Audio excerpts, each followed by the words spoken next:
César Ritz est un des tout premiers à avoir saisi cette tendance.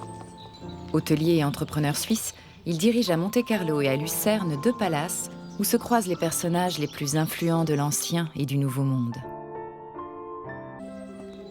Ritz a très tôt compris l'importance cruciale du restaurant dans le succès de ce type d'établissement. Aussi, quand son chef le quitte en recommandant M. Escoffier, avec qui il a travaillé au Petit Moulin Rouge, il organise rapidement une rencontre. Enchanté de faire votre connaissance. Pareillement. Souhaitez-vous que nous nous installions en terrasse? Il fait si bon aujourd'hui.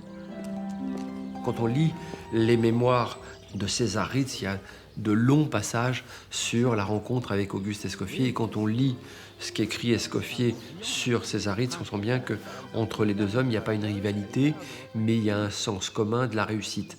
Il faut leur faire vivre des moments exceptionnels.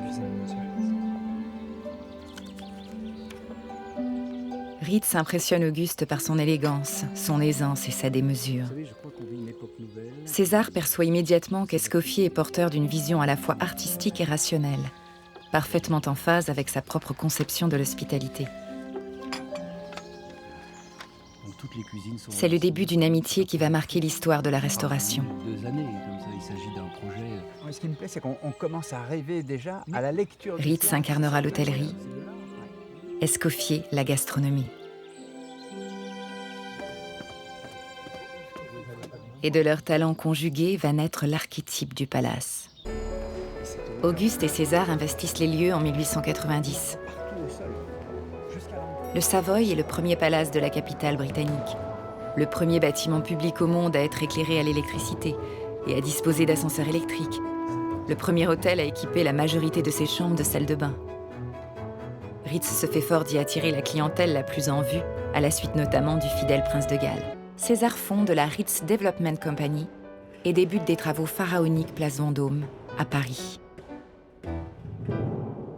Mais Richard d'Oylicart, le propriétaire du Savoy, prend ombrage de ses projets et accuse soudain César d'avoir fait disparaître pour des milliers de livres de bouteilles de Grand Cru et Auguste d'avoir reçu des pots de vin de ses fournisseurs. Ils avaient compris que bien que ces pratiques soient très répandues, eux ne pouvaient pas se les permettre. Ils quittent le Savoy d'autant plus facilement qu'ils viennent d'être contactés par les actionnaires du premier Carlton, alors en construction à Londres. Et qu'à Paris, les travaux du Ritz sont pratiquement terminés.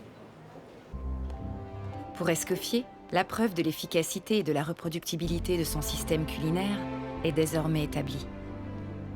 Moins d'1 an après son arrivée, il confie les cuisines du Ritz à Gimond, chef formé par ses soins, et repart avec César Ritz pour l'Angleterre, où on les attend déjà pour lancer le Carlton.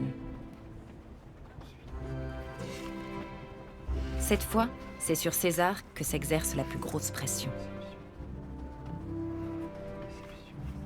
Le Carlton est son grand retour à Londres, sa revanche sur d'Oylicart et l'humiliation du Savoy.